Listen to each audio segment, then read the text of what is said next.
Isang Pilipina na lumapag sa NAIA Terminal 3, inaresto nang mapag-alaman na ang laman ng kanyang maleta o bagahe ay droga nang dumaan ito sa screening machine. At dahil dyan, posible siyang makulong ng panghabang buhay.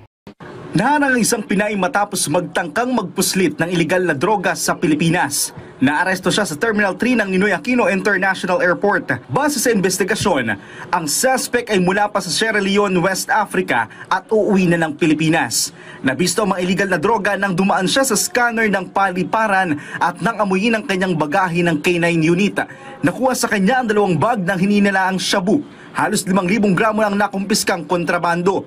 Tinatayang aabot sa mahigit 24 milyong piso ang halaga ng illegal drugs. Maharap ang suspect sa paglabag sa Section 4 ng Article 2 ng RA 9165 na may kaugnayan sa pagbabawal ng pagpasok ng illegal na droga sa bansa.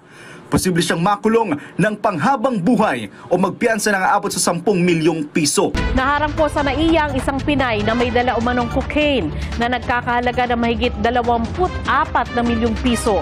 Ayon sa Bureau of Immigration Anti-Terrorist Group, galing Sierra Leone ng babae. May kahina-hinala umano itong flight pattern, kaya inirekomenda siyang inspeksyonin ng NAIA Drug Interdiction Task Group.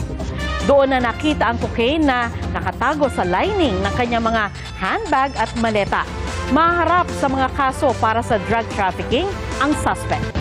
Ano kaya ang pumasok sa isipan ni Kabayan kung bakit siya napapayag na magdala ng ganitong karaming droga pauwi sa Pilipinas?